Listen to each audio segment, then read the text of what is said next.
This conference will now be recorded. चले जनाब शुरू करते हैं फिर। बिस्मिल्लाहिर्रहमानिर्रहीम।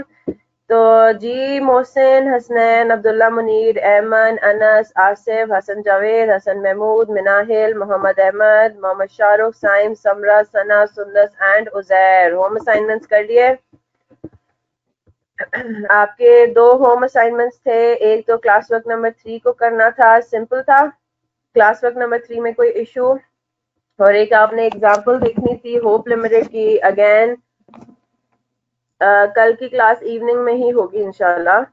संडे को जो इंशाल्लाह हम क्लास रखेंगे वो इवनिंग में ही रखेंगे, ठीक है। चले जनाब, तो क्लास वर्क नंबर 3 और एग्जाम्पल हम फिर फास्ट फॉरवर्ड कर लेते हैं, ठीक है। अब हमें एक बड़ा जी क्लास वर्क नंबर 3 में क्या समझ नहीं आया बच्चे? नहीं हुई? हाइलो मेथड से आपने सिर्फ उसका फिक्स्ड और वेरिएबल एलिमेंट अलग करना था, दैट्स इट।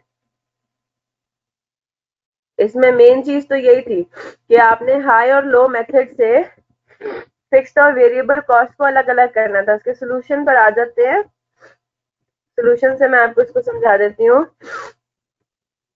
ये रहा जनाब, हाइलो मेथड आपको याद होगा, अनस नहीं याद तो रिवाइज करें उसको, ठीक है। हमने जब हम कॉस्ट के बारे में पढ़ रहे थे तो हमने हाइलो मेथड और रिग्रेशन एनालिसिस मैंने आपको करा दिया था, ठीक है। तो हाइलो मेथड से आपने जो है वो वेरिएबल कॉस्ट फाइंड आउट कर ली, फिर किसी एक लेवल को आपने सिलेक्ट करके फिक्स कॉस्ट भी उसमें से निकाल लेनी है, ठीक है। तो मेन सवाल का हिस्सा क्या है इसके अंदर? एक और बात क्या आ रही है? The production will be sold through retailers who will receive a commission of 8% of cell price, ठीक है।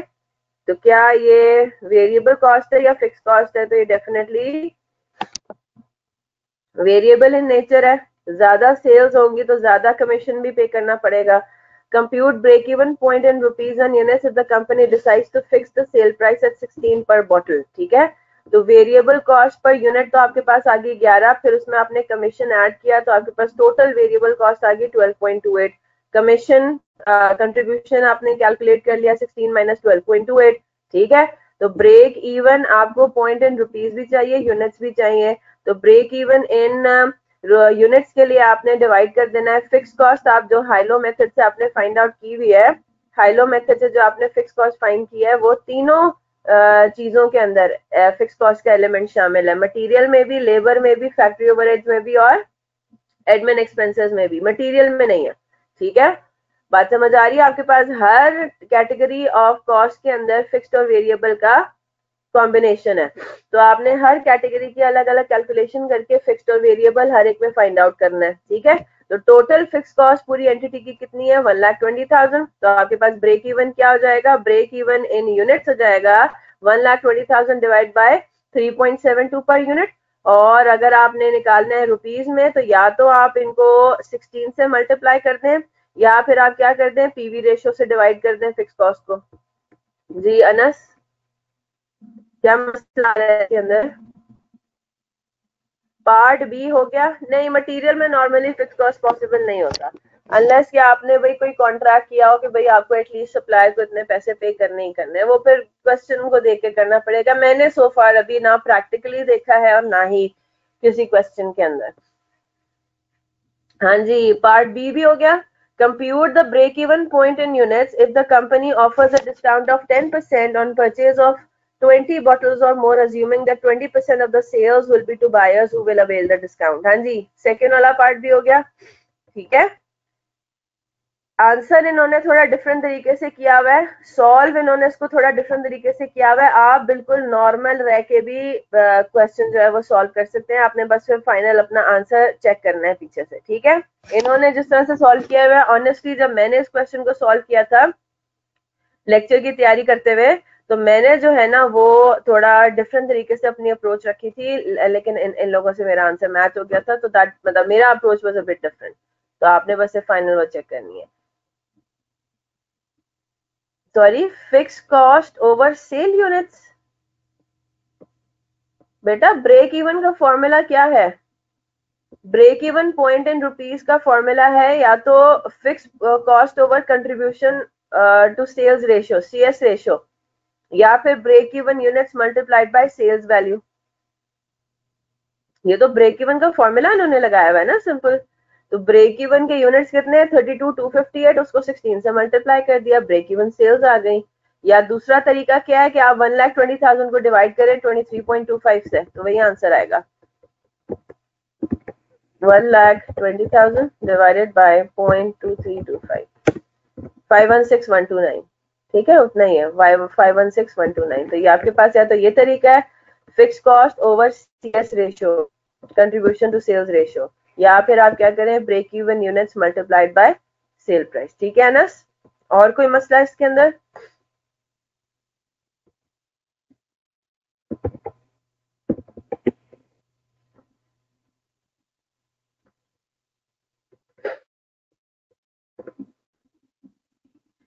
आगे चलते हैं। फिर हमने आपको कहा था होप लिमिटेड भी एक दफा नजर मारेंगे।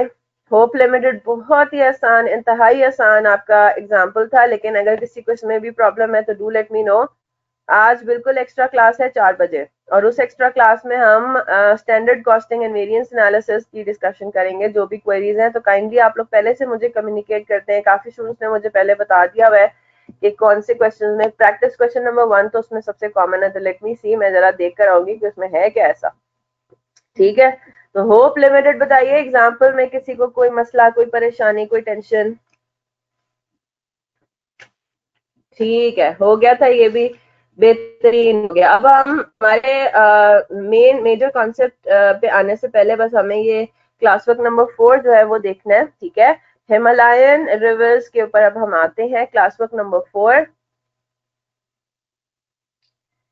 सुंदर, क्लास वर्क नंबर 4 कर लूं, फिर क्लास के एंड पे मैं जरा इसको रिविजिट कर लूंगी, ठीक है, फॉर्मूले को जो आप कह रहे हो सोल्यूशन के अंदर, ठीक है।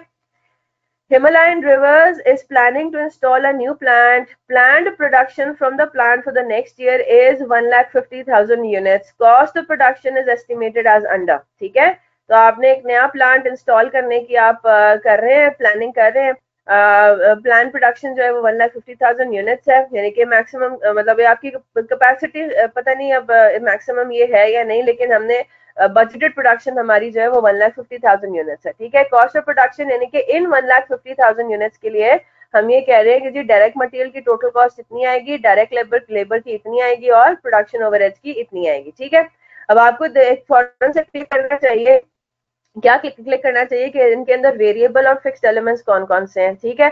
सबसे पहले हम आते हैं किसके ऊपर, सबसे पहले हम आते हैं रिक्वायरमेंट पे। रिक्वायर्ड है calculate break even sales revenue and quantity for the next year if HR expects to earn a contribution margin of 40%। यहाँ तक तो बड़ा सिंपल है, ट्विस्ट आ जाता है आगे।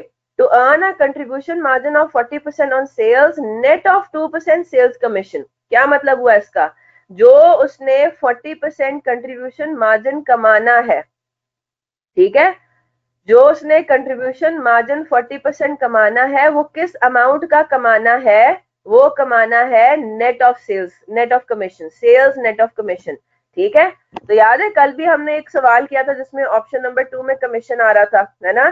तो सेल्स में से कमीशन माइनस करने के बाद जो अमाउंट आएगी ना सेल्स की, उसका वो कह रहा है कि जी हमने कंट्रीब्यूशन मार्जिन 40% कमाना है, ठीक है।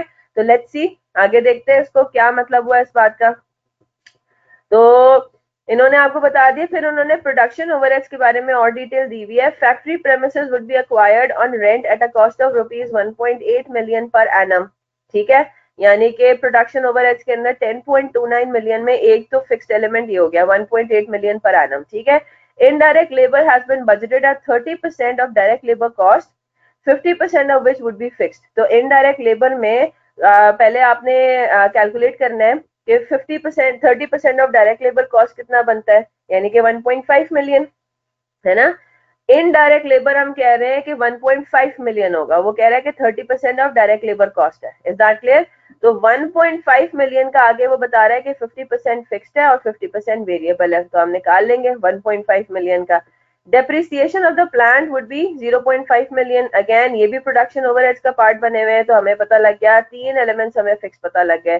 Total power and fuel cost has been budgeted at 3 million, ये 3 मिलियन भी 10.29 के अंदर शामिल है।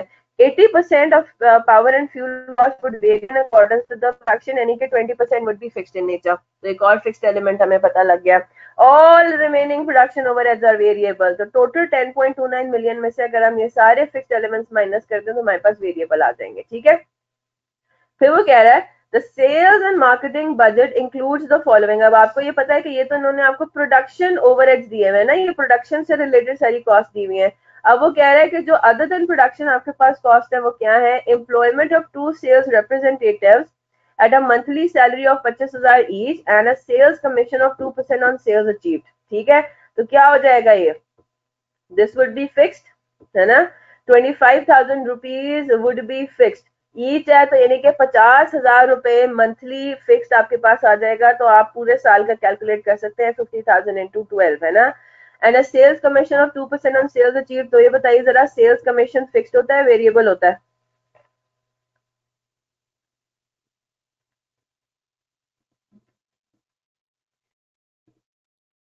बिल्कुल ठीक. आगे चलते हैं. फिर वो कह रहा है hiring of a delivery van at ₹70,000 per month, ये भी आपका फिक्स्ड हो गया. ठीक है. Launching and advertising campaign at a cost of ₹1.5 million, ये भी आपका फिक्स्ड हो गया. ठीक है. तो अब आपको क्या क्या चीजें निकालनी है. ब्रेक इवन सेल्स रेवेन्यू और ब्रेक इवन क्वांटिटी के फॉर्मूलाज की आपको सारी कैलकुलेशन करनी है. आपको टोटल फिक्स कॉस्ट चाहिए पूरी एंटिटी की, प्रोडक्शन प्लस नॉन प्रोडक्शन है ना. और आपको साथ में क्या चाहिए, कंट्रीब्यूशन मार्जिन पर यूनिट. ठीक है.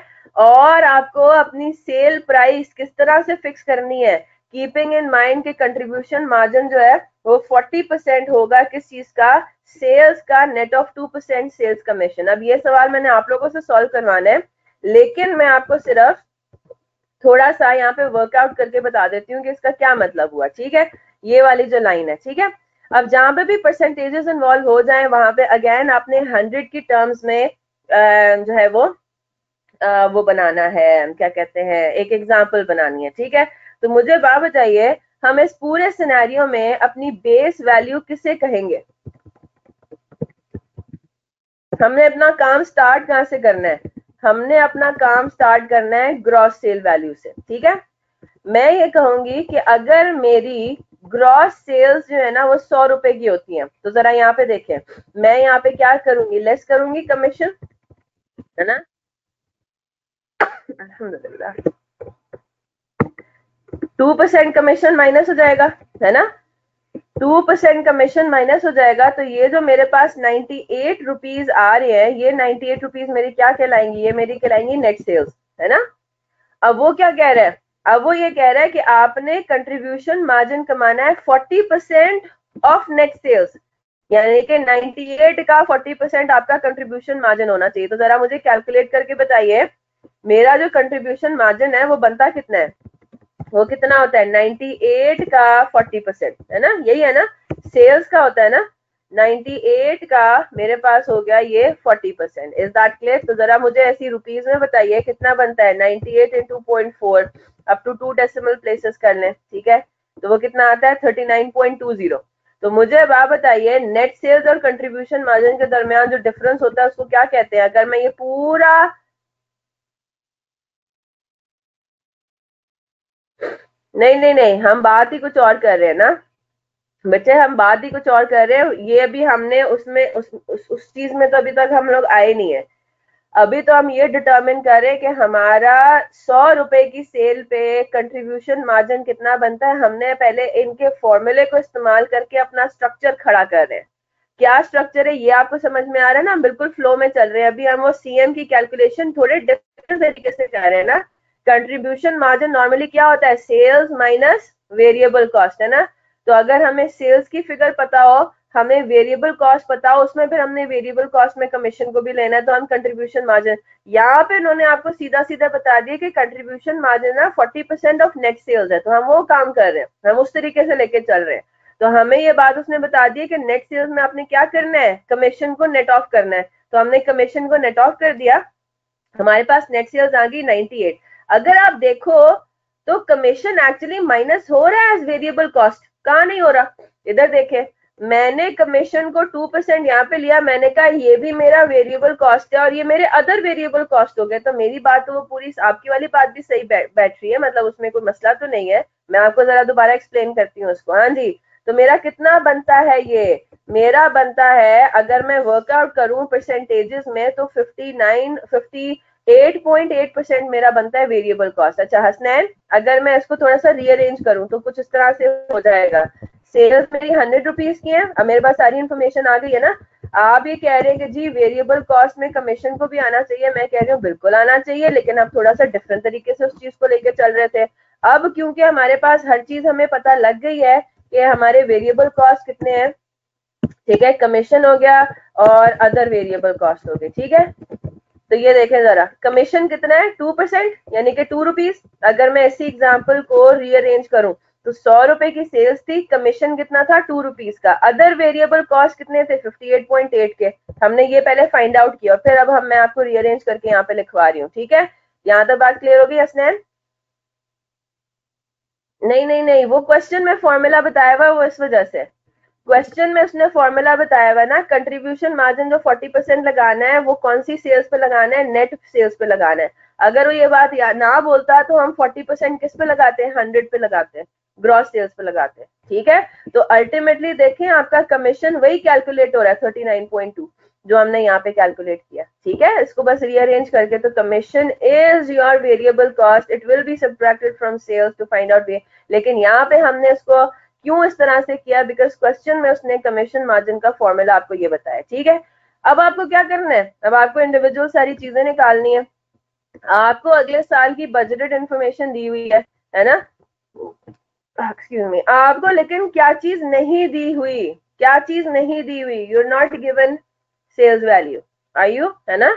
आपको सेल्स वैल्यू नहीं पता तो कमीशन का कंट्रीब्यूशन मार्जिन निकालने की थोड़ी मुश्किल हो जाएगी। तो कैसे आपको लगता है, how to go about it, किस तरह से आप इसको करेंगे कैलकुलेट? पहले तो आप वो सारा काम कर लें, जितना काम जो आसान वाला है ना वो मैं आपको करा देती हूँ, बाकी फिर मैं आपसे कराऊंगी ताकि टाइम सेव हो जाए, ठीक है। ये वाला स्ट्रक्चर पूरा समझ में आ गया आप सबको, ठीक है जनाब, इज दैट क्लियर? ये वाला स्ट्रक्चर सबको समझ में आ गया। जरा पहले हम कैलकुलेट कर लें, हमें अपने ब्रेक इवन यूनिट्स और ब्रेक इवन सेल्स के लिए क्या चाहिए, फिक्स कॉस्ट चाहिए टोटल, है ना। अब हम जरा स्टार्ट करना शुरू करते हैं। टोटल फिक्स कॉस्ट के बारे में जब हमें सारी कॉस्ट के बारे में बता रहा था तो सबसे पहली फिक्स कॉस्ट तो हमारे पास ये आई थी, factory premises would be acquired on rent, ठीक है। तो हम जरा यहाँ पे लिख लेते हैं, ठीक है। पर एनम याद रखिएगा, आपके पास यहाँ पे पर एनम होना चाहिए और रुपीज इन मिलियन कर देते हैं, ठीक है, रुपीज इन मिलियन, ठीक है जनाब, रुपीज इन मिलियन। अब हम सारी अपनी फिक्स कॉस्ट को गैदर करने जा रहे हैं, ठीक है जनाब, लेट्स डू इट। रेंट उसने आपको बता दिया, ये मैं अप टू 2 डेसिमल प्लेसेस ही रख लेती हूँ, ठीक है। रेंट का उसने बता दिया 1.8 मिलियन जो है वो आपका रेंट है, ये फिक्स कॉस्ट आ गई। आगे आ जाते हैं, वो ये कह रहा है कि indirect labour has been budgeted at 30% of direct labour cost, ठीक है। तो मुझे पहले बता दें कि इनडायरेक्ट लेबर की अमाउंट कितनी बनती है, 30% ऑफ 5 मिलियन, ठीक है, यानी कि 1.5 मिलियन, है ना। अब 1.5 का वो आगे से कह रहा है कि 50% वुड बी फिक्स। तो अगर मैं प्रोडक्शन ओवरहेड्स में इनडायरेक्ट लेबर का फिक्स्ड एलिमेंट देखूं तो ये जरा मुझे बताइए, ये वर्किंग आपको समझ में आ रही है? 5 मिलियन मेरा डायरेक्ट लेबर है, 5 मिलियन का 30% मेरा इनडायरेक्ट लेबर हो जाएगा, और जो भी अमाउंट होगी उसका 50% फिक्स्ड है, 50% वेरिएबल है, तो हमने फिक्स्ड एलिमेंट उसका उठा लेना है। ये बात समझ आ रही है? 5 इंटू 0.3 इंटू 0.5, तो मेरे पास क्या आंसर आ रहा है, 0.75 मिलियन, ठीक है। तो ये मेरा इनडायरेक्ट लेबर का फिक्स्ड एलिमेंट मैंने यहाँ पे कैलकुलेट कर लिया। साथ साथ जल्दी से कॉपी भी करते रहे।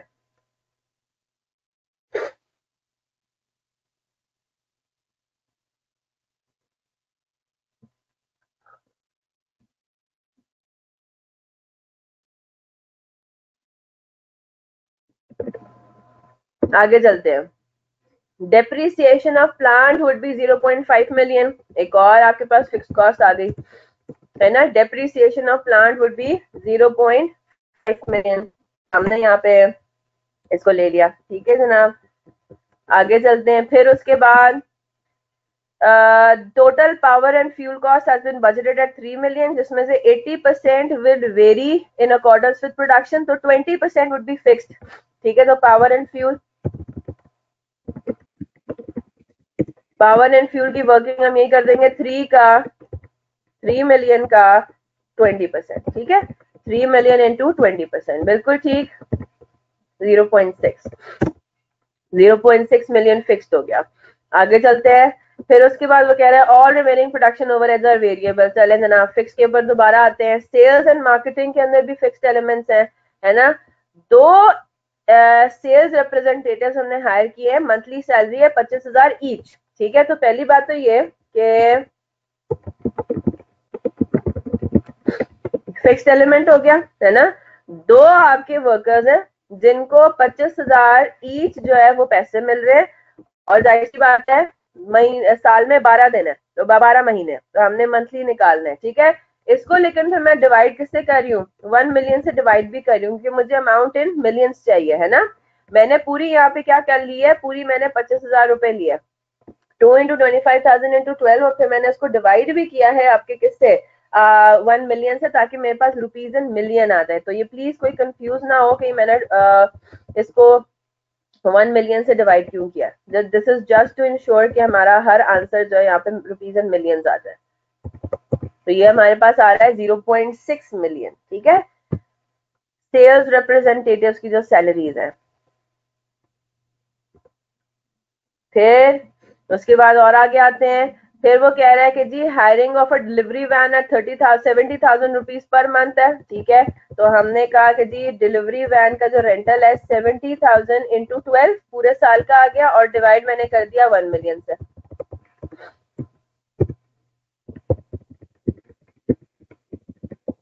ठीक है, 0.84। और एक आखिरी चीज आपकी रह गई है एडवर्टाइजमेंट। ठीक है, एडवर्टाइजमेंट के बारे में वो कह रहा था कि एडवर्टाइजमेंट कैंपेन आपने एक रन करनी है at a total cost of rupees 1.5 million, तो 1.5 million आपने ये ले लिया। 6.59 million आपके पास टोटल फिक्स कॉस्ट है पूरी एंटिटी की, और आपने यही लेनी होती है किसके अंदर, ब्रेक इवन की कैलकुलेशन में। ठीक है, यहाँ तक हम आ गए। अब हम जरा अपने सामने जो है ना वो फॉर्मूलाज लिख लेते हैं। ब्रेक इवन यूनिट्स का क्या फॉर्मूला है, fix cost divided by contribution margin per unit. ठीक है, अच्छा जी, ब्रेक इवन इन सेल्स का क्या फॉर्मूला है, ब्रेक इवन इन रुपीज, है ना। Break even sales in rupees का क्या फॉर्मूला है, fix cost divided by CS ratio. ठीक है, CS रेशो क्या होता है, कंट्रीब्यूशन टू सेल्स रेशो, है ना, कि हमारा ग्रॉस सेल्स से कंपेयर, याद रखिएगा ये CS रेशो हम किस यूज करके कैलकुलेट करते हैं,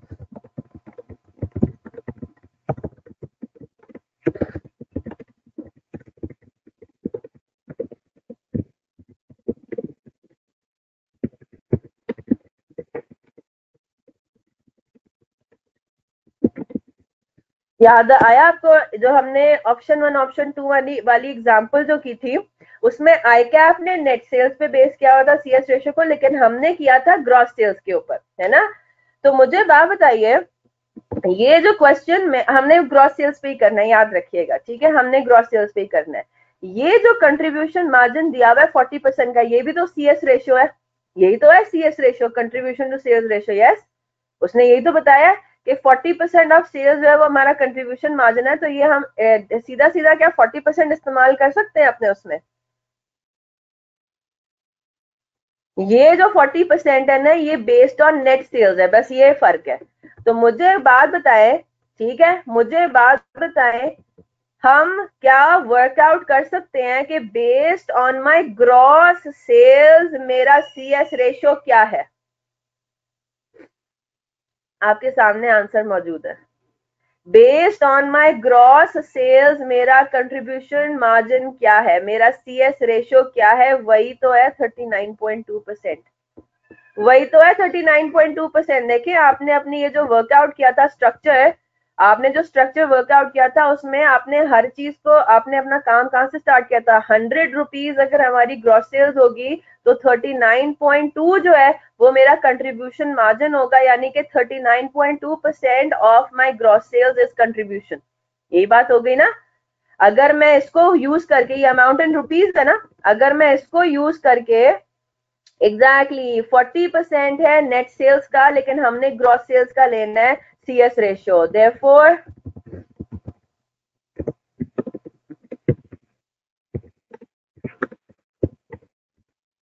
इज दैट क्लियर, यस और नो?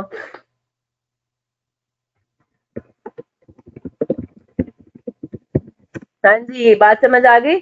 अब आप ये कहेंगे जी ये परसेंटेज कैसे आ गई, हमने तो ये अमाउंट इन रुपीज लेके अज्यूम किया, तो कोई बात नहीं, आप परसेंटेज कैलकुलेट कर लें। आप कैसे कैलकुलेट करेंगे? कंट्रीब्यूशन टू सेल्स रेशियो का क्या फॉर्मूला है? कंट्रीब्यूशन मार्जिन अगर मेरा 39.2 रुपीज होता है, सेल्स मेरी 100 रुपीज होती है, इंटू 100, तो मेरा आंसर वही नहीं आ रहा, 39.2% ही आ रहा है। इसीलिए तो मैं एग्जाम्पल को के अंदर 100 अज्यूम करती हूँ, ताकि हमारे पास क्या हो, सीधा सीधा परसेंटेजेस ही आ रही हो एज एन आंसर।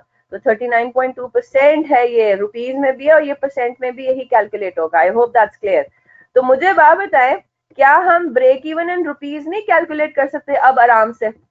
तो हम पहले जो है वो break even sales in amount जो है वो पहले कर देते हैं, ठीक है? वो क्योंकि हम आराम से कैलकुलेट कर सकते हैं। क्या हमारे पास आंसर आएगा 6.59 इज योर फिक्स कॉस्ट, ठीक है, divided by CS ratio is 39.2%।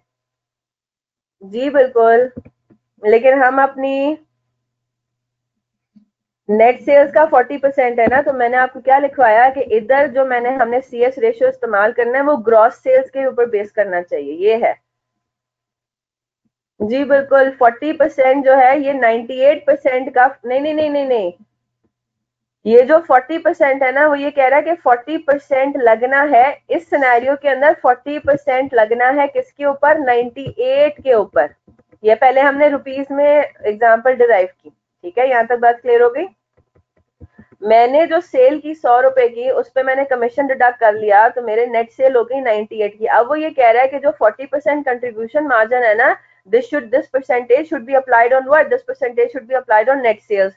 तो मैंने अमाउंट इन रुपीज को ही इस्तेमाल किया। मैंने कहा अच्छा जी, अगर मैं 40% लेती हूँ 98 का, तो मेरा कंट्रीब्यूशन मार्जिन बनता है 39.2। अब बात समझ आई? ठीक है, या तो मैं ये कहूँ, इधर देखिए, या तो मैं ये कहूँ कि contribution margin is 40% of my net sales, या मैं ये कहूँ कि contribution margin is 39.2% of my gross sales. एक ही बात है। मैंने एक ही सिनेरियो को दो तरीकों से एक्सप्रेस कर दिया। मैंने ये कहा 40% ऑफ 98 इज 39.2, ठीक है? एक चीज तो मैंने ये कह दी, मैंने कहा कि contribution margin is 40% of my net sales, या मैं इसको ये भी कह सकती हूँ ना कि my contribution margin is 39.2% of my gross sales. एक ही आंसर आ रहा है ना, एक ही चीज को एक्सप्रेस करने के दो तरीके हो गए, इन अदर वर्ड्स। अब बताएं, बात क्लियर है? तो हमने जो है कौन सा परसेंट यूज करना है? हमने CS ratio, contribution margin ratio, वो वाला इस्तेमाल करना है जो कि ग्रॉस सेल्स पे बेस करता हो। आंसर्स डिफरेंट आएंगे ना। आप डिनोमिनेटर में 39.2 के बजाय 40% लिखेंगे, आपकी ब्रेक इवन सेल्स की अमाउंट डिफरेंट आएगी, क्योंकि न्यूमरेटर वही है, 6.59 divided by 0.392। Is that clear, yes और नो? तो ये क्या आ गया? 17 मिलियन रुपीज है, याद रखिएगा। सारी अमाउंट 16.81 है एक्चुअली, ठीक है? 16.81 मिलियन रुपीज आपके पास आ गया break even sales in amount. पहला आंसर, ठीक है? चले, अब हम आते हैं किसके ऊपर? ब्रेक इवन यूनिट्स पे, है ना? अच्छा, आप मुझे बात बताएं, आपको ब्रेक इवन सेल्स पता लग गई है, ब्रेक इवन यूनिट्स कैलकुलेट करना आप थोड़ा आसान नहीं हो जाना चाहिए? ब्रेक इवन सेल्स को अगर हम डिवाइड कर दें सेलिंग प्राइस पर यूनिट से, कंट्रीब्यूशन मार्जिन पर जाए ना, है ना?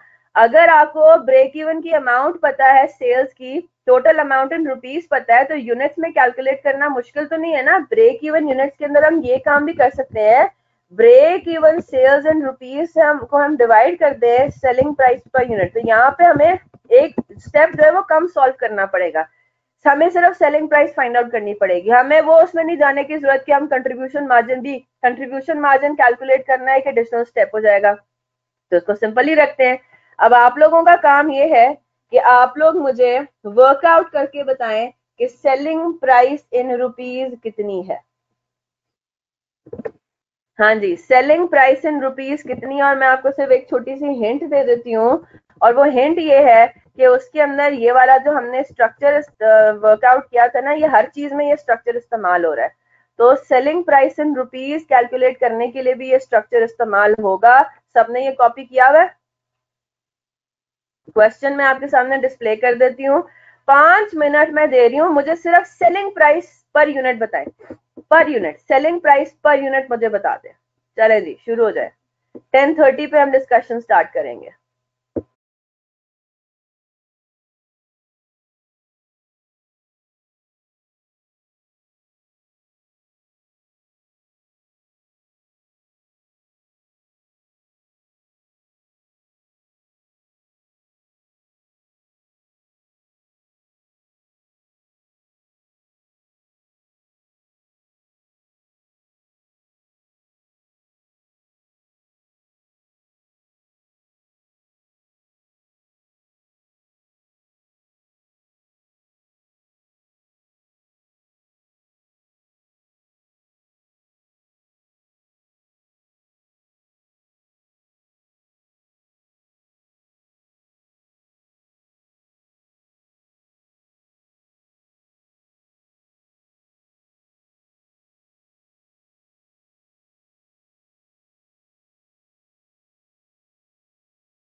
जबरदस्त, बेहतरीन हो गया। It is 200, selling price is 200 per unit. Very good Saim and Sabina. What about the rest?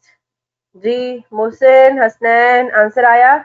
Abdullah, एमन, अनस, आसिफ, हसन जावेद, हसन महमूद, मिनाहिल, मोहम्मद अहमद। 200 रुपी पर यूनिट आंसर आना चाहिए आपका। मोहम्मद शाहरुख, मुनीबा, सबीना का आ गया, अनस का नहीं आया, मिनाहिल का भी नहीं आया। मिनाहिल आपका क्या आ रहा है? सना, क्या आंसर आ रहा है? सुंदर्स बेटा 1,50,000 यूनिट्स हैं, 1,50,000 यूनिट्स हैं, तो पर यूनिट आप निकाल लें 199.5। अच्छा, एग्जैक्ट वैसे आ रहा है 200। समरा 199 डेसिमल्स में बात ही नहीं हो जा रही, तो आपका कुछ थोड़ा बहुत मिस्टेक लग रहा है मुझे कैलकुलेशन में। चले देखते हैं इसको। अब हमें क्या चाहिए? What we need, what do we need? We need selling price per unit, तो हमारी जिंदगी आसान हो जाएगी। We can go the other way around as well. हम ये वाला फॉर्मूला भी इस्तेमाल कर सकते हैं। कंट्रीब्यूशन मार्जिन पर यूनिट भी यूज कर सकते हैं। मैं दोनों तरीकों से आपको आंसर बता दूंगी, ठीक है? तो ब्रेक इवन यूनिट्स अगर हम इस्तेमाल करें, कैलकुलेट करें using selling price per unit, तो उसमें सबसे पहले तो हमारा सवाल ही होता है कि हमें सेलिंग प्राइस पर यूनिट किस तरीके से हम कैलकुलेट करेंगे। अब आपको परसेंटेजेस में अगर मैं आऊं जरा, तो हम ये बात कर सकते हैं ना कि variable cost other than commission, variable cost other than commission जो है वो 58.8% है ऑफ ग्रॉस सेल्स। यस, तो मैं 58.8% को इस्तेमाल करके क्या मैं अपनी सेल्स, टोटल सेल्स वैल्यू नहीं कैलकुलेट कर सकती? बिल्कुल कैलकुलेट कर सकती हूँ। उसने क्वेश्चन में बता दिया कि all remaining production overheads are variable, है ना? तो जरा मैं कैलकुलेट कर लूं कि मेरे पास टोटल वेरिएबल कॉस्ट है कितनी, ठीक है? मेरे पास टोटल वेरिएबल कॉस्ट कितनी है? सबसे पहली बात तो आ गई, डायरेक्ट मटेरियल में कोई फिक्स्ड एलिमेंट है नहीं, होता तो वो बता देता, ठीक है? तो मेरे पास एक हो गया डायरेक्ट मटेरियल, 6 मिलियन रुपीस का डायरेक्ट मटेरियल मेरे पास आ गया जी, ये मेरी वेरिएबल कॉस्ट है, ठीक है? फिर हम आते हैं डायरेक्ट लेबर। डायरेक्ट लेबर में भी कोई फिक्स्ड एलिमेंट नहीं है, यानी कि सारा का सारा वेरिएबल है, अगर होता तो वो बता देता, ठीक है? तो 5 मिलियन आपका क्या है? वेरिएबल है। फिर हम आते हैं वेरिएबल प्रोडक्शन ओवरहेड्स पे, ठीक है? आपने वो सारे प्रोडक्शन ओवरहेड्स निकाल लिए हैं जो आपके क्या है, बेसिकली ये वाले हैं ना प्रोडक्शन ओवरहेड्स। ये वो प्रोडक्शन ओवरहेड्स हैं जो फिक्स्ड इन नेचर है, पावर एंड फ्यूल तक। बाकी तो आपके पास सेल्स एंड मार्केटिंग आ जाता है ना। तो क्या मैं वेरिएबल कैलकुलेट करने के लिए अपने जो टोटल इन्होंने आपको दिया हुआ है 10.29, उसमें से मैं माइनस नहीं कर सकती? बिल्कुल माइनस कर सकती हूँ। मैंने माइनस कर दिया उसमें से 1.8, मैंने उसमें से माइनस कर दिया 0.75 जो मेरा क्या है, आपका इनडायरेक्ट लेबर है। मैंने उसमें से माइनस कर दिया 0.5 जो मेरी डेप्रिसिएशन है, और मैंने उसमें से फ्यूल एंड पावर का फिक्स्ड एलिमेंट माइनस कर दिया। Is that clear? तो मेरे पास क्या आंसर आता है? 10.29 माइनस 1.8 माइनस 0.75 माइनस 0.5 माइनस 0.6, मेरे पास आंसर आ जाता है up to 2 decimal places 6.64। Is that clear? तो यानी कि यही हो गए ना मेरे वेरिएबल कॉस्ट, ये हो गए। अच्छा जी, अब मैं आती हूँ किसके अंदर? अब मैं आ जाती हूँ अपने, और मेरे वेरिएबल कॉस्ट क्या है? सेल्स कमीशन जो 2% है। मैं अगर सेल्स एंड मार्केटिंग में आ रही हूँ, तो मैं या तो वैसे तो मैं सेल्स कमीशन को शामिल करके भी काम कर सकती हूँ, लेकिन अभी मैं फॉर द टाइमिंग उसको इग्नोर कर रही हूँ। क्यों? क्योंकि मुझे वेरिएबल कॉस्ट, जो अदर वेरिएबल कॉस्ट है ना, उनकी भी मुझे परसेंटेज पता है, ये 58.8% है। अगर मैं उसमें सेल्स कमीशन 2% का शामिल कर लूंगी, तो मैं उसको कह सकती हूँ जी 60.8% हो जाएगा। आप क्या, आपने किस तरह से सॉल्व किया? आपने सारे वेरिएबल कॉस्ट कैलकुलेट किए हैं जिनका आंसर 200 पर यूनिट आ रहा है जी।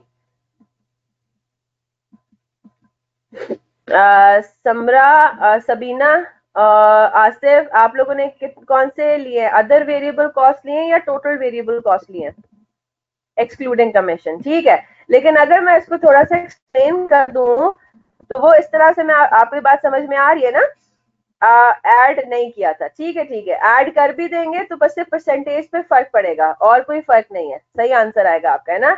ये जो 17.64 है, ये है वेरिएबल कॉस्ट एक्सक्लूडिंग कमीशन। आपको, मुझे पता है कि वेरिएबल कॉस्ट में कमीशन भी आता है, ठीक है।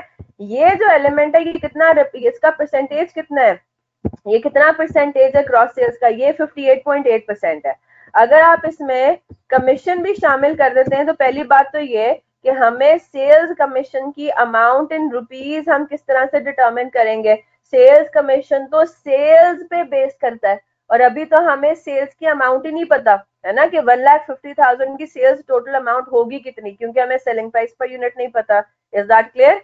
अगर पता होता तो हम कमीशन को शामिल करके भी अगर कैलकुलेशन करते तो आपका आंसर सेम आना था, ठीक है, ठीक आना था। कमीशन पे आगे मैं लिख रही हूँ कि it can not be calculated at the moment, ठीक है।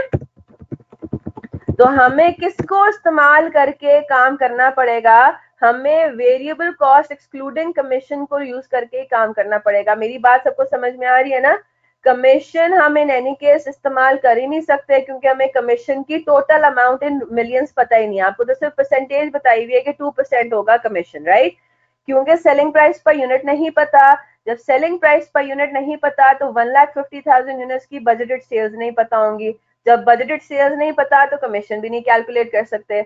अगर ये सारी इंफॉर्मेशन गिवन होती तो हम कमीशन को अगर शामिल कर भी लेते वेरिएबल कॉस्ट में, तो बस फर्क ये था कि आपको जो है वो 60.8% पर इस्तेमाल करनी थी परसेंटेज, जो क्या उसकी कोई तुक बनती भी नहीं है, ठीक है, क्योंकि आपको सेलिंग प्राइस पर यूनिट पर गिवन ही होती, या जो भी सिनेरियो है, ठीक है।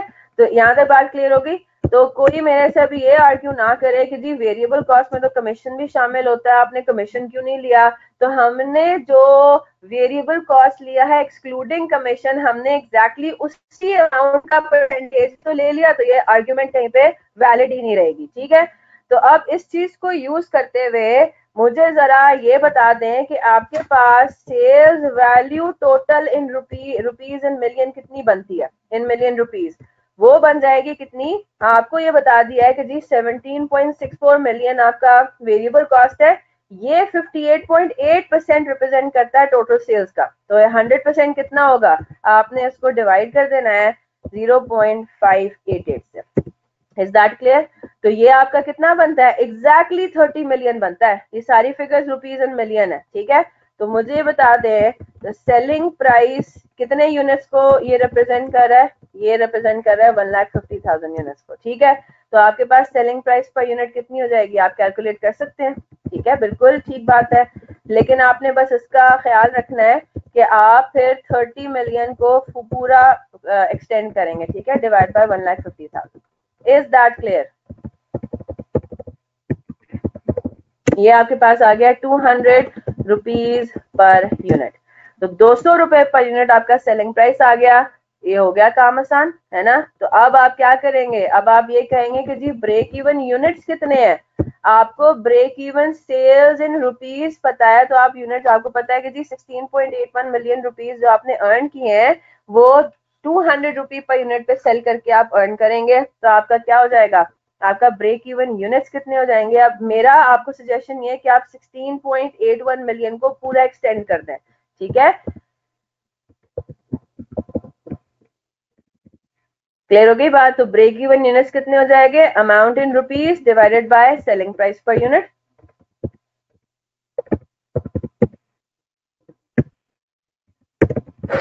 तो ये आपके पास आ जाएगा 84,050 यूनिट्स। Is that clear? ये दूसरा आंसर आ गया आपके पास। जी जनाब, यहां तक बात क्लियर है? जल्दी से यहाँ तक कॉपी करें फिर आगे चलते हैं।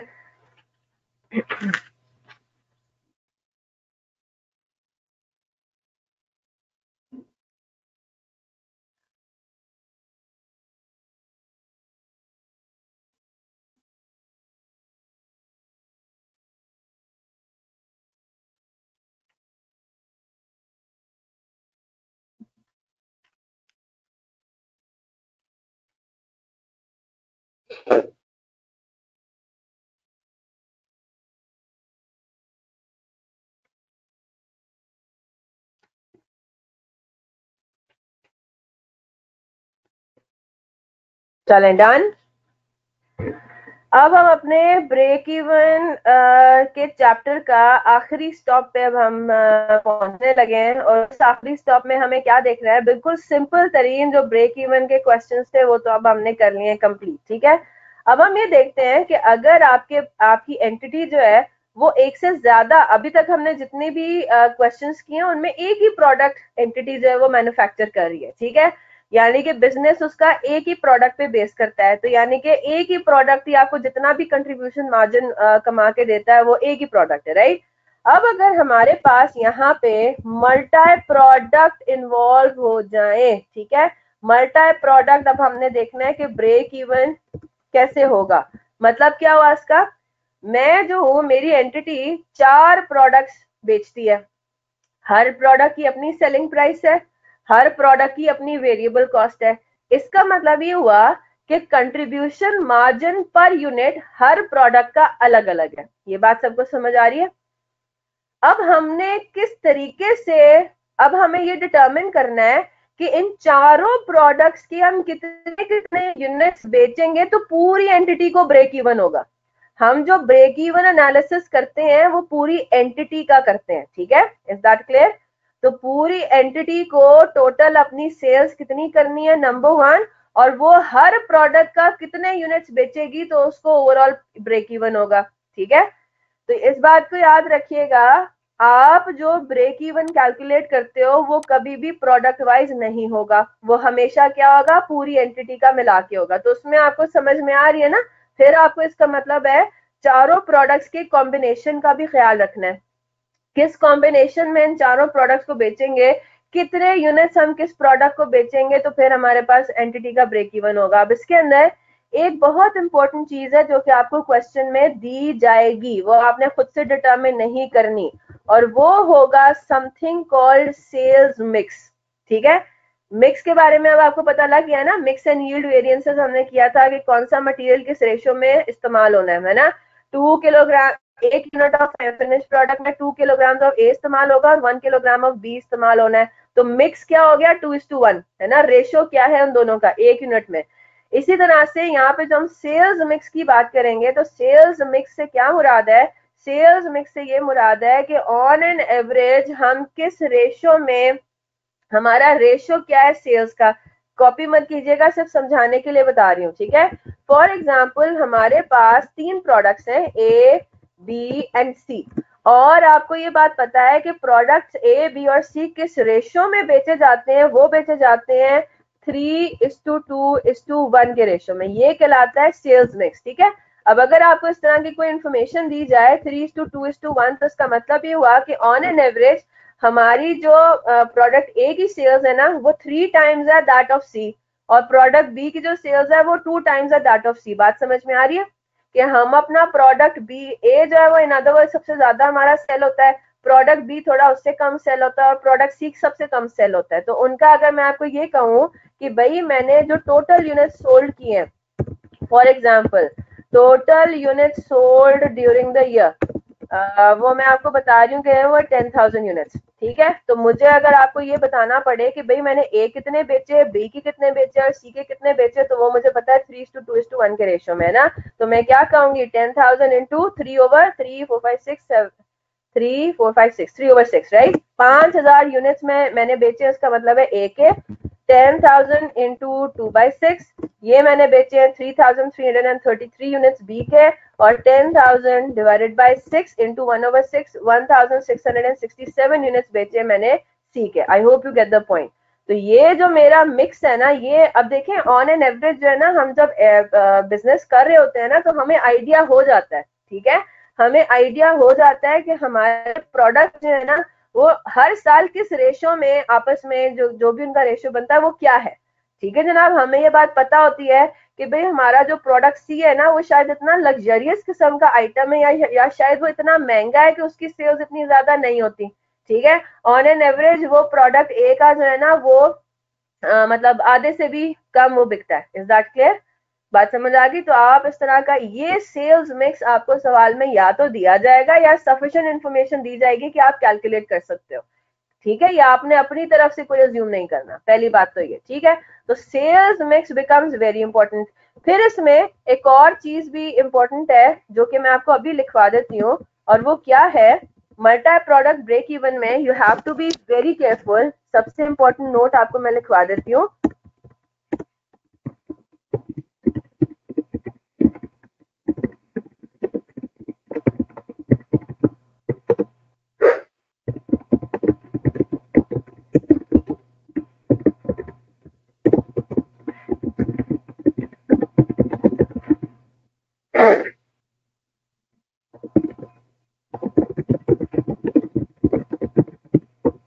क्या मतलब हुआ इसका, आपको प्रोडक्ट वाइज फिक्स्ड कॉस्ट अगर गिवन हो, आपको पता है ना, आप एक यूनिट में एक रेट कैलकुलेट करते हो, ओवरहेड एब्जॉर्प्शन रेट, है ना।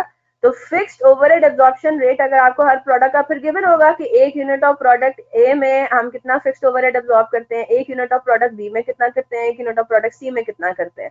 तो याद रखिएगा, फिक्स्ड कॉस्ट जो होती है ना, वो कभी भी, मतलब हम इस तरह से ओवरहेड एब्जॉर्प्शन रेट के थ्रू तो कैलकुलेट कर सकते हैं, लेकिन कैलकुलेशंस करते हुए आपने कभी भी फिक्स कॉस्ट को प्रोडक्ट वाइज लेके नहीं चलना, बल्कि प्रोडक्ट वाइज फिक्स कॉस्ट को इस्तेमाल करके आपने टोटल फिक्स कॉस्ट कैलकुलेट करनी है। क्योंकि याद रखिएगा, अभी हम कैलकुलेशन स्टार्ट करते हैं, ब्रेक इवन पहले कैलकुलेट होगा पूरी एंटिटी का, और फिर हम उसको डिवाइड करेंगे प्रोडक्ट्स में।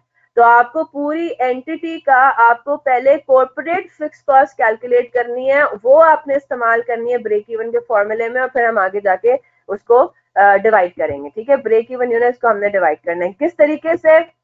अब हम आ जाते हैं इधर, अभी आप ये नोट्स मत पढ़िएगा, ठीक है, ये अभी आपने नोट्स नहीं पढ़ने, पहले हम सॉल्व करेंगे, तो फिर उसके बाद आपको इस सबकी समझ में आएगी। बेसिकली मेथड बताया हुआ है कि किस तरह से करना है, ठीक है। अच्छा जी, the following 4 information should be listed और computed ab initio. Ab initio का मतलब है शुरू में हमें ये बातें पता होंगी तो हम ब्रेक इवन जो है वो यूनिट्स कैलकुलेट कर सकते हैं कि हर प्रोडक्ट का कितना ब्रेक इवन यूनिट्स होंगे, ठीक है। पहली इंपॉर्टेंट चीज जो कि मैं अभी आपको बता चुकी हूँ, ये एक ऐसी चीज थी जो कि हमें बेसिकली नहीं पता थी कि क्या होता है, सेल्स मिक्स। अब आपको बात समझ में आ गई, what is meant by sales mix, ठीक है।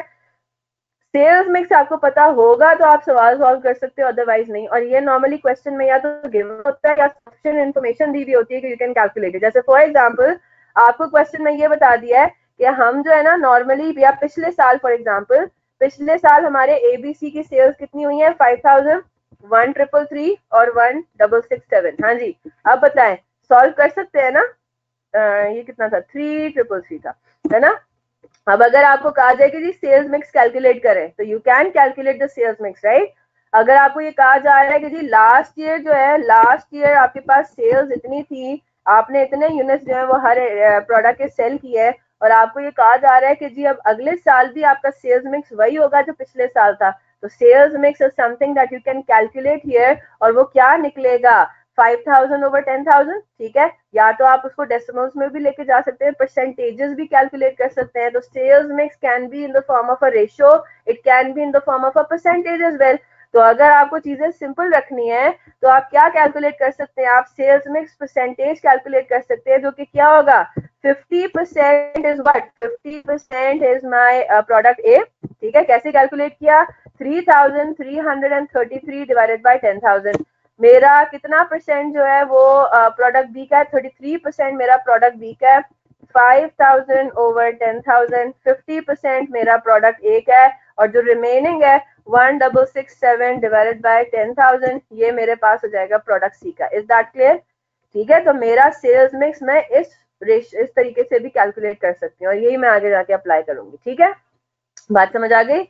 तो सेल्स मिक्स आपको पता होना चाहिए। फिर आपको product wise selling price per unit पता होनी चाहिए, product wise variable cost per unit पता होनी चाहिए, और आपको फिक्स कॉस्ट में क्या पता होना चाहिए, टोटल या कॉर्पोरेट फिक्स कॉस्ट, ठीक है। इसीलिए मैंने आपको नोट लिखवा दिया है कि अगर आपको फिक्स कॉस्ट दी हुई है प्रोडक्ट वाइज, आपने हर हाल में टोटल या कॉर्पोरेट फिक्स कॉस्ट कैलकुलेट करना है। Is that clear. तो पर यूनिट आपको क्या क्या इन्फॉर्मेशन चाहिए, सेलिंग प्राइस और वेरिएबल कॉस्ट। क्यों, क्योंकि आपको पर यूनिट कंट्रीब्यूशन मार्जिन की जरूरत पड़ेगी, ठीक है। फिर आपको सेल्स मिक्स चाहिए और आपको टोटल या कॉर्पोरेट फिक्स कॉस्ट पता होनी चाहिए। तो अगर आपको प्रोडक्ट वाइज दी हुई है तो आपको क्या कैलकुलेट करना है, corporate wise corporate fix cost calculate करना है, ताकि आप आगे अपनी कैलकुलेशन कर सकें। अब हम एक छोटी सी एग्जांपल पर आ जाते हैं, ठीक है। अब इस तरह के सिनेरियो को सॉल्व करने के ना दो मेथड्स हैं, ठीक है। मैं आपको ये वाली जो एग्जांपल है ना, ये दोनों मेथड से कराऊंगी। आईकैप पैक में बेसिकली पहला मेथड फॉलो हुआ हुआ है हर जगह पे, ठीक है। तो मैं आपको दोनों मेथड से कराऊंगी, आपकी फिर मर्जी है। आप फिर उसके बाद जितने भी क्वेश्चंस आपको मैं होम असाइनमेंट दूंगी, आप चाहें तो आप मेथड नंबर 2 से भी अगर करेंगे तो आपका आंसर सेम आना चाहिए। वर्किंग्स डिफरेंट होंगी but your answer should be the same, ठीक है। तो ये मैं आपके ऊपर छोड़ रही हूँ। मैं हर सवाल में फिर वही वाला मेथड फॉलो करूंगी जो पैक ने फॉलो किया हुआ है, ताकि हमारा आंसर पैक से मैच करता रहे और आपको कोई कंफ्यूजन ना हो। It will be up to you back end पे, आप जो सा भी मेथड आपको बेहतर लगता है आप वो सॉल्व करें, ठीक है। अभी मैं दोनों करवा रही हूँ, फिर मैं आगे जाके एक ही फॉलो करूंगी, ठीक है, जो पैक ने फॉलो किया। अब उसने आपको एग्जाम्पल क्या दे दी है, इसको जरा मैं एक्सप्लेन कर दूं। एग्जाम्पल उसने जो दी है, ये कौन सा पेज है, ये भी बहुत इंटरेस्टिंग सा कॉन्सेप्ट है, ठीक है। पेज नंबर 364 है आपका, ठीक है। इसको अभी हम जरा देखने जा रहे हैं। इसने एग्जांपल आपको ये दी है कि नॉर्मली आप एक बैच में चीजें बेचते हो, ठीक है। अब जैसे आप फॉर एग्जांपल सिनेरियो यहाँ पे ये बना हुआ है कि मैं हूँ एक फर्नीचर की मैन्युफैक्चरर और मैं फर्नीचर बेचती हूँ बना के, ठीक है। अब मेरे पास लोग आते हैं डाइनिंग टेबल खरीदने, तो मुझे बात बताइए, जब वो डाइनिंग टेबल खरीदते हैं तो उसमें वो पूरा एक सेट होता है ना, वो पूरा एक सेट होता है, उसमें चेयर्स भी होती हैं, उसमें एक टेबल भी होती है, राइट। तो अब आपको ये बात पता है कि चेयर की सेपरेटली सेलिंग प्राइस भी कुछ एक हो सकती है ना, चेयर की वेरिएबल कॉस्ट भी अलग है, ठीक है। टेबल की सेलिंग प्राइस अलग से भी हम बेच सकते हैं, सेलिंग प्राइस भी उसकी होगी और वेरिएबल कॉस्ट भी उसकी सेपरेट होगी। तो जो मेथड नंबर 1 है ना, जो अभी मैं आपको समझाने की अभी करूंगी, उसमें आपने ये कहना है कि हम चेयर्स और टेबल्स को एक बैच में बेचते हैं, ठीक है, एक बैच में बेचते हैं। तो यहाँ पे क्या कह रहा है कि एक बैच में क्या क्या चीजें होंगी, एक टेबल होगा और 4 चेयर्स होंगी, ठीक है। अब है तो ये बैच, आप डाइनिंग टेबल का पूरा एक सेट बेचते हो, लेकिन आपको किस चीज की जरूरत है कि आपको टेबल की भी separate selling price per unit पता हो और आपको चेयर्स की भी separate selling price per unit पता हो, ठीक है। आपको बात पता है ना कि अगर मेरे से कोई कहता है कि जी मुझे डाइनिंग टेबल का सेट नहीं खरीदना, मुझे सिर्फ चेयर्स खरीदनी है, तो मेरे पास इतनी वर्किंग तो होगी ना कि मैं आपको ये बता सकूं कि अच्छा जी अगर वो टेबल के बगैर एक ही चेयर खरीदता है, मेरे से होता है ना इस तरह से, कोई चेयर टूट गई तो हम जाके खरीद लाए, राइट। तो अगर एक चेयर वो मेरे से खरीदता है सिर्फ, तो मुझे उसकी सेलिंग प्राइस पर यूनिट पता होगी, राइट। और अगर कोई मुझे कहते हैं कि मेरे पास चेयर है, मुझे सिर्फ टेबल की जरूरत है, तो मुझे टेबल की भी सेलिंग प्राइस पर यूनिट पता होनी चाहिए, ठीक है। तो यहाँ पे आपको क्या बता दिया है, यहाँ पे selling price per unit table की भी पता है और चेयर की भी पता है। टेबल की सेलिंग प्राइस पर यूनिट है 110, चेयर की सेलिंग प्राइस पर यूनिट है 35। लाइकवाइज आपको पता है कि भाई चेयर को मैन्युफैक्चर करने के लिए वेरिएबल कॉस्ट कितनी आती है, पर यूनिट इज 21, और टेबल को मैन्युफैक्चर करने के लिए, और मतलब उसकी जो अदर देन प्रोडक्शन कॉस्ट भी जो है वेरिएबल, वो भी इसमें शामिल होंगी, एडमिन सेलिंग भी वेरिएबल इसमें शामिल होंगी, ठीक है। तो टेबल को मैन्युफैक्चर करने के लिए टोटल वेरिएबल कॉस्ट कितनी आ रही है, 61, including production and non production cost, right. और चेयर की वेरिएबल कॉस्ट है टोटल 21, ठीक है। कॉर्पोरेट फिक्स कॉस्ट कितनी है, कॉर्पोरेट फिक्स कॉस्ट का मतलब क्या हुआ, पूरी एंटिटी का टोटल, है ना। फिक्स कॉस्ट पूरी एंटिटी को, एंटिटी चेयर्स भी बना रही है, टेबल्स भी बना रही है, हमने उसको बाइफरकेट नहीं किया कि टेबल्स पे कितना एब्जॉर्ब हो रहा है और चेयर्स पे कितना एब्जॉर्ब हो रहा है। वी नीड द टोटल, यानी कि corporate fix cost which is 84,000, ठीक है। अब आपको क्या कैलकुलेट करना है, अब मैं आपको मेथड से जरा सॉल्व कर रही हूँ, ठीक है। पहला मेथड क्या है, वही वाला है जो कि पैक ने सॉल्व किया हुआ है, जिसको फॉलो किया हुआ है। तो मैं पहले आपको कैलकुलेट करके समझा रही हूँ, ठीक है, प्रॉपर इसको हम सॉल्व कर रहे हैं, क्वेश्चन हम यहीं तक रखते हैं, ठीक है। अच्छा जी, हमारा पहली बात तो ये कि हमारा सेल्स मिक्स क्या है, 1 टेबल 4 चेयर्स, 1:4 कर दें, 4:1 कर दें, व्हाटसोएवर, राइट। तो टेबल टू चेयर का रेशियो आपके पास ये निकल आता है, ठीक है। टेबल टू चेयर ये हमारा कहलाएगा सेल्स मिक्स, ठीक है। तो हम अगर एक बैच बेचते हैं तो एक बैच में एक टेबल हम अज्यूम कर रहे हैं और 4 चेयर्स अज्यूम कर रहे हैं, इज दैट क्लियर, ठीक है। इस तरीके से लेके चलते हैं। तो मुझे बात बताइए, मेथड 1 के हिसाब से अगर हम ये कैलकुलेट करना चाहें कि हमारा टोटल कंट्रीब्यूशन मार्जिन क्या है, हमने सबसे पहले क्या कैलकुलेट करना है, total contribution margin of one batch. इसको हम ये कह रहे हैं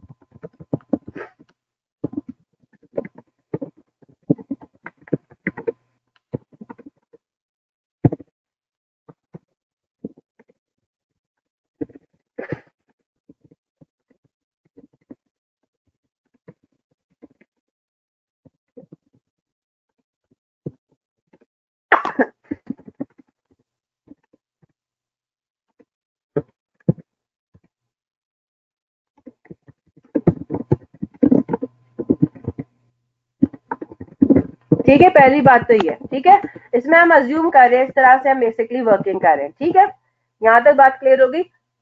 तो मुझे बात बताएं, अब मैं जरा एक बैच का अगर कंट्रीब्यूशन मार्जिन निकालूं,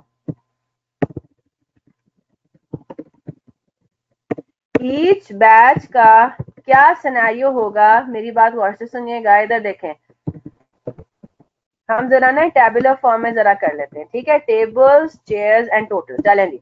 अब हमारे पास क्या सिचुएशन है, हमने जो हमारा सेल्स मिक्स है वो क्या है, एक टेबल और 4 चेयर्स हमने बेचनी है। ठीक है, एक टेबल और, आज ऑडिट की क्लास है, ठीक है जनाब, 5 मिनट है अभी, एक टेबल और 4 चेयर्स हमने बेचनी है। ठीक है, अब मुझे बात बताइए, हर बैच का क्या हिसाब किताब होगा, सेल्स वैल्यू क्या होगी। अगर देखें, एक टेबल बेचनी है, एक टेबल की सेल्स वैल्यू कितनी है, 110, तो हमारे पास टोटल सेल्स वैल्यू कितनी हो जाएगी टेबल की, हमारी टेबल की सेल्स वैल्यू जाएगी 110 इंटू 1, यानी कि 110, है ना। ये आ गया आंसर। चेयर्स के ऊपर आते हैं, एक चेयर की सेल प्राइस कितनी है, 35 है। याद रखिएगा, आपको पूरे, ये हम अज्यूम कर रहे हैं कि एक बैच में बिक रहा है, अपने क्वेश्चन को सॉल्व करने के लिए, जरूरी नहीं है कि वो बैचेस में ही हम बेचे। Is that clear. तो आपको पूरे बैच की सेलिंग प्राइस नहीं बताई जाएगी, आपको पर यूनिट इस्तेमाल करनी है हर हाल में। ठीक है, चेयर्स की अलग, टेबल्स की अलग। तो सेलिंग प्राइस पर यूनिट कितना है, 35। ठीक है, तो इसका क्या मतलब हुआ कि अगर हम एक बैच में बेचते हैं, ये हमने अज्यूम किया है कि हम बैचेस में बेच रहे हैं, ठीक है, just for the sake of calculation, तो 35 रुपी पर यूनिट है और 4 चेयर्स हमने बेचनी है। तो मुझे बताइए कि टोटल सेल्स वैल्यू कितनी हो जाती है इसकी, 140। हाँ जी, इज दैट क्लियर, 140 हो गई। अच्छा, तो मुझे जरा ये बता दें कि मेरे बैच का टोटल कितना है, मेरे बैच का टोटल है 100 प्लस 10 प्लस 140, यानी कि मैं एक बैच बेचूंगी 250 रुपए में, जिसमें 4 टेबल्स हैं, 4 चेयर्स हैं और एक टेबल है। Is that clear. तो टोटल सेल्स वैल्यू मेरे एक बैच की कितनी हो जाती है, इतनी हो जाती है। अच्छा जी, अब मैंने क्या करना है, अब ब्रेक इवन है ना, ब्रेक इवन में कंट्रीब्यूशन मार्जिन हमें हर हाल में कैलकुलेट करना है। तो उसके लिए हमें क्या माइनस करना पड़ेगा, वेरिएबल कॉस्ट, है ना। एक टेबल की वेरिएबल कॉस्ट है 61 और यहाँ पे एक ही टेबल इस्तेमाल होनी है, तो हमने क्या कर दिया, हमने ये कर दिया माइनस, हमें करना है क्या, 61 इंटू 1, यानी कि माइनस हम करेंगे यहाँ पे 61। Is that clear. ठीक है जनाब। इसी तरह चेयर्स के ऊपर आते हैं, एक यूनिट की वेरिएबल कॉस्ट है 21, तो यहाँ पे हमारी वर्किंग क्या हो जाएगी, 21 इंटू 4, है ना। क्या आंसर आ रहा है,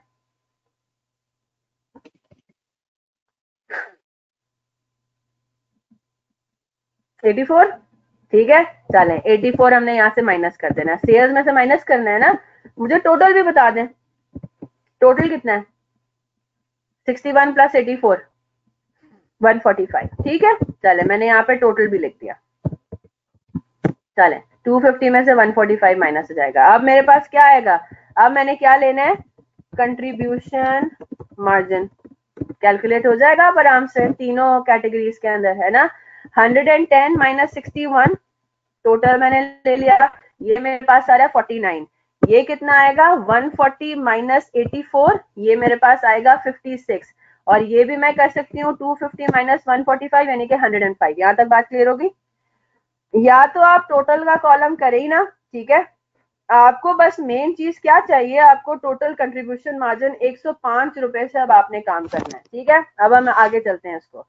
पहले हम कैलकुलेट करें, मैं अगर आपसे ये पूछूं कि भाई हमें कितने बैचेस बेचने पड़ेंगे in order to break even, सबसे पहला काम तो ये होगा,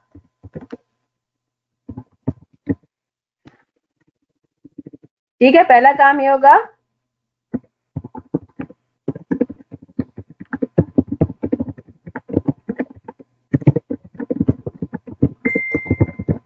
हाँ जी, कैसे करेंगे उसको?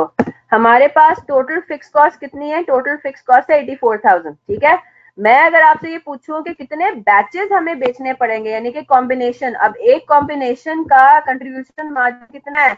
ये मेरे पास आ जाएगा कंट्रीब्यूशन मार्जिन पर बैच, है ना? ये मेरा क्या कहलाएगा? Contribution margin per batch 105, right? तो मैं अगर आपसे ये पूछूं कि how many batches are required to be sold in order to break even, 84,000 total fix cost है, 105 रुपए पर बैच कंट्रीब्यूशन मार्जिन है। तो मेरे पास आंसर क्या आ जाएगा?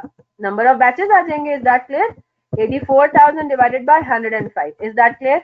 इसका मतलब ये हुआ कि 800 batches of chairs and tables need to be sold in order to break even. ठीक है, अब मुझे बताइए कि अगर मैं आपसे ये पूछूं कि अच्छा जी, ये तो आपने मुझे कॉम्बिनेशन बता दिया ना, कितने चेयर्स और टेबल्स का बैच मुझे बेचना पड़ेगा। मैं अगर आपसे ये पूछूं कि उसमें नंबर ऑफ टेबल्स कितने निकलते हैं और नंबर ऑफ चेयर्स कितनी निकलती हैं, अगर मैं आपसे प्रोडक्ट वाइज अब पूछूं कि ब्रेक इवन करने के लिए एंटिटी को कितनी चेयर्स और टेबल्स बेचनी पड़ेंगी, तो मुझे बताएं क्या आंसर आएगा इसका? Very good.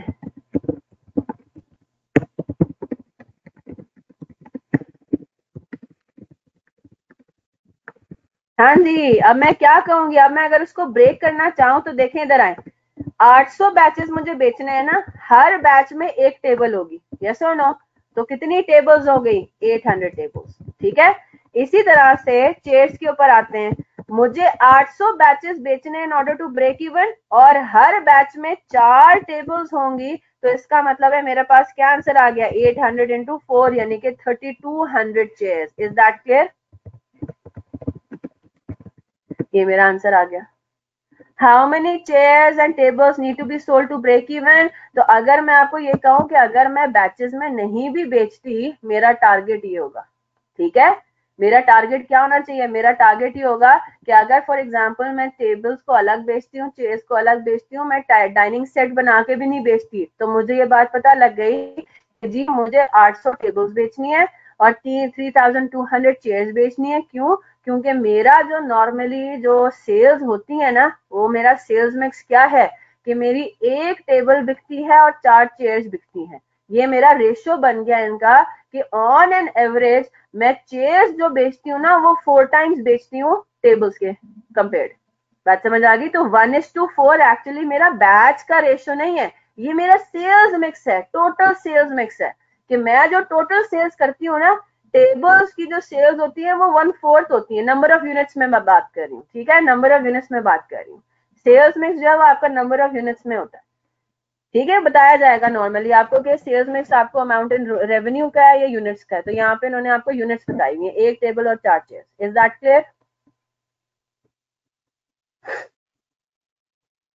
ठीक है, यहाँ पे इन्होंने इसको आगे कंप्यूट नहीं किया, लेकिन ये इसका कंप्लीट जो है वो आंसर है। ठीक है, 800 सेट्स हमने बेचने हैं, उसको फिर आगे हम इन रुपीज भी निकाल सकते हैं। ठीक है, we can also bifurcate them rupees में भी, अभी हम कैलकुलेशन उसकी कर लेते हैं। ठीक है, यहाँ तक बात क्लियर हो गई?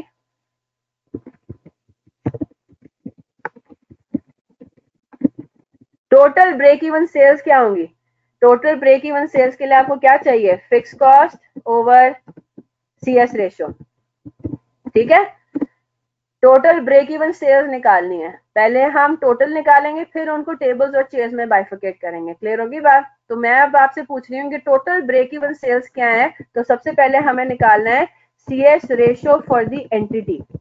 Total CS ratio, CS ratio product wise में नहीं जाएंगे। ठीक है, तो मैं अगर आपसे ये पूछूं कि what is the contribution margin for the entity, तो आप क्या इस्तेमाल करेंगे? आप ये टोटल वाली इंफॉर्मेशन को इस्तेमाल करेंगे। ठीक है, कंट्रीब्यूशन मार्जिन का फॉर्मूला क्या है? Contribution over sales. तो क्या मैं इस तरह से कैलकुलेट कर सकती हूँ? 105 ओवर 250 इंटू 100। मैंने पूरी एंटिटी का पहले करना है। ठीक है, तो मेरे पास आ जाएगा 105 ओवर 250 इंटू 100, ये आ जाता है 42, पूरा 42% है। हाँ बिल्कुल, पूरा 42% है। Is that clear? मेरा CS ratio for the entity, फिर मैंने क्या कैलकुलेट कर लेना है, total break even sales in rupees. मेरे पास क्या हो जाएगा, 84,000 डिवाइडेड बाय 42%। ठीक है, तो मेरे पास अमाउंट इन रुपीज कितनी निकल रही है,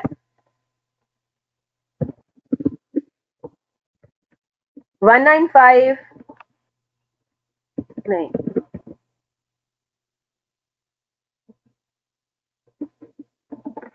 84,000, 200,000 रुपीज। ठीक है, ये हो गया, ये मेरे पास हो गई। इसका मतलब ये हुआ कि जो 800 बैचेस मैंने बेचने हैं, एक तो वो नंबर ऑफ यूनिट्स में आ गया, फिर उसके बाद टोटल ब्रेक इवन सेल्स भी आ गई। ठीक है जनाब, यहाँ तक बात क्लियर होगी। अच्छा, अब इसको हम किसमें डिवाइड करें, हाँ जी, 200,000 को अब हमने डिवाइड करना है ना। अब हमने बताना है कि टेबल्स कितनी, चेयर्स कितनी। पहली बात तो ये कि हम थोड़ा इसको सिंपल भी रख सकते हैं। ठीक है, टेबल्स और चेयर्स के इंडिविजुअल रेवेन्यूज कितने होंगे। पहली बात तो ये कि हमें यहाँ पे 800 और 3200 पता है, हमें सेलिंग प्राइस पर यूनिट हर को पता है। पहली बात तो ये कि ये 1:4 का जो रेशियो उन्होंने दिया हुआ है ना, ये यूनिट्स का रेशियो है, ये सेल्स रेवेन्यू का रेशियो नहीं है। ठीक है, क्योंकि आपको पता है कि जनाब आपकी जो सेलिंग प्राइस पर यूनिट है वो हर एक की डिफरेंट है। ठीक है, टोटल ब्रेक इवन सेल्स तो आ जाएंगी 200,000। ठीक है, तो सेल्स पर प्रोडक्ट कितनी होगी, इसके दो तरीके हैं। ठीक है, एक तो बड़ा सिंपल है, आपको ब्रेक इवन पता है ना, ब्रेक इवन के लिए पता है आपको कि कितनी टेबल्स आपको सेल करनी है, 800 इंटू हर टेबल का सेलिंग प्राइस पता है 110।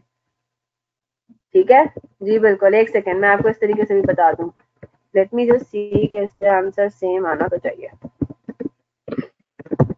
3200 इंटू 35,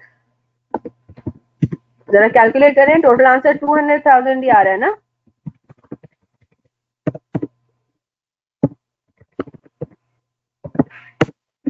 जी बिल्कुल, एक तरीका तो ये हो गया, एक तरीका ये हो गया। अब अगर मैं आपको ये कहूं कि अब 200,000 को किस मिक्स में डिवाइड करें, तो जरा आप कैलकुलेट करके बताएं। 200 को 1/5 और 4/5 करें, क्या आंसर आ रहा है। रेशियो हमारा यही है ना, 1:4 है। इधर देखें जरा, सेल्स मिक्स जो है वो हमारा है 1:4, यानी कि टोटल पार्ट्स कितने हैं, 5। तो जरा मुझे कैलकुलेट करके बताएं, 200,000 इंटू 1/5, क्या आंसर मेरा 88,000 आ रहा है। नहीं, ये तो मेरा 40,000 आ रहा है। तो ये क्या बात हो गई, मैं अगर 1:4 का रेशियो 200,000 पे लगा रही हूँ तो वो तो आंसर मेरा डिफरेंट आ रहा है। मेरा आ रहा है कि जी टेबल्स का ब्रेक इवन रेवेन्यू इतना आना चाहिए और चेयर्स का ब्रेक इवन रेवेन्यू इतना आना चाहिए, लेकिन अगर मैं नंबर ऑफ यूनिट्स को इस्तेमाल करके देखती हूँ तो मेरा 88 और 112 आ रहा है। ये क्या माजरा हो गया, माजरा ये हुआ है कि ये जो उन्होंने आपको सेल्स मिक्स दिया हुआ है ना, ये यूनिट्स के लिए दिया हुआ है। बात समझ आ रही है, ये आपको इन्होंने दिया हुआ है किसके लिए, यूनिट्स के लिए आपको दिया हुआ है। तो इसका मतलब ये हुआ कि अगर मैं यहाँ पे रेशो निकालना चाहूं किसका,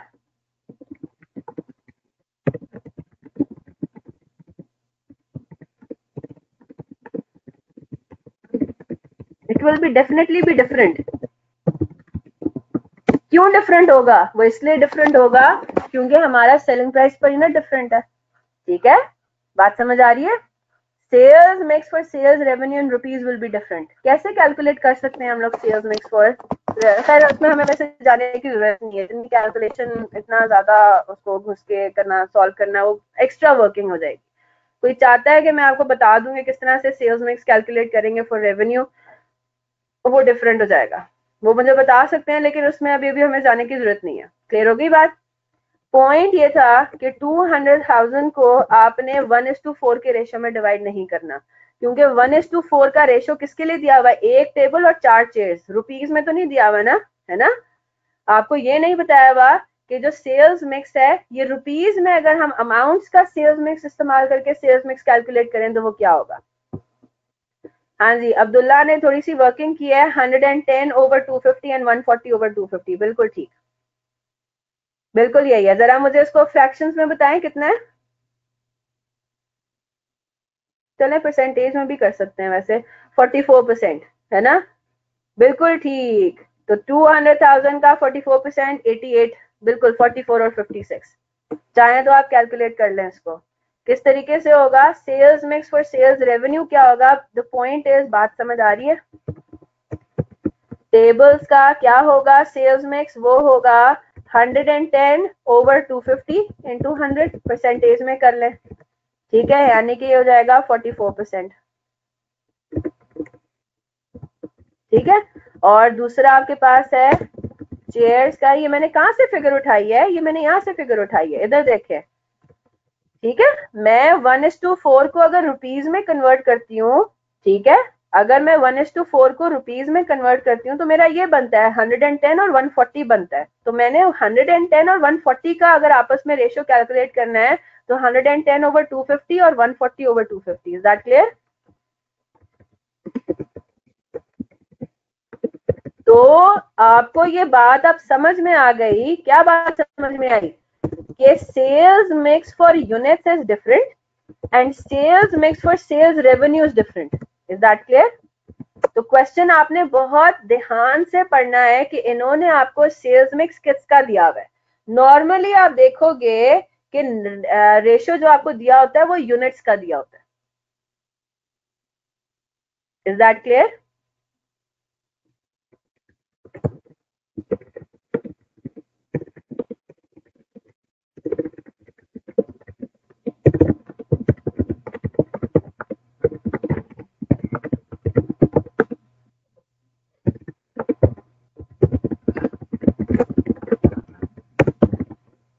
इज दैट क्लियर? बात समझ आ गई? जी जनाब, ऑडिट का टाइम भी हो गया है। अब आप जरा होम असाइनमेंट्स नोट कर लें। आपका होम असाइनमेंट क्या है? मेथड नंबर 2 फिर मैं आपको खुद कल समझा दूंगी। आपने क्वाड्रा इलेक्ट्रॉनिक्स देखना है, ठीक है, वही मेथड नंबर 1 से ही हम पैक में भी सॉल्व हुआ हुआ है, इसलिए सुंदर बच्चे, evening suits me better as well, ठीक है, संडे को। I am really sorry about it. अगर आप कहते हो तो I can start it in early afternoon like by 3 और 2। कल की टाइमिंग अभी मैं आपको बताती हूँ, पहले होम असाइनमेंट लिख लें। जी जनाब, होम असाइनमेंट आपके पास ये है, क्वाड्रा इलेक्ट्रॉनिक्स आपने देखना है।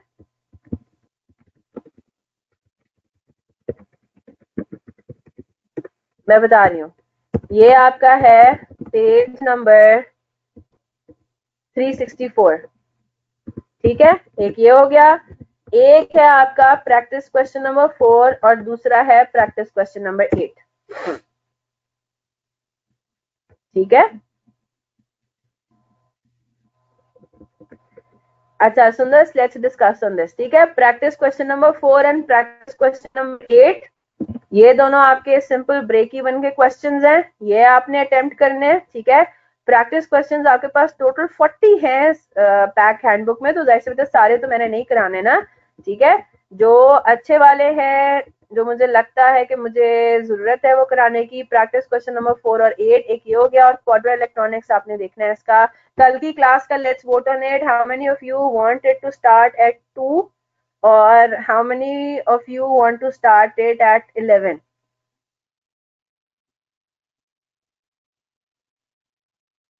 ओए होए, ज्यादा वोट्स 11 बजे के आ रहे हैं।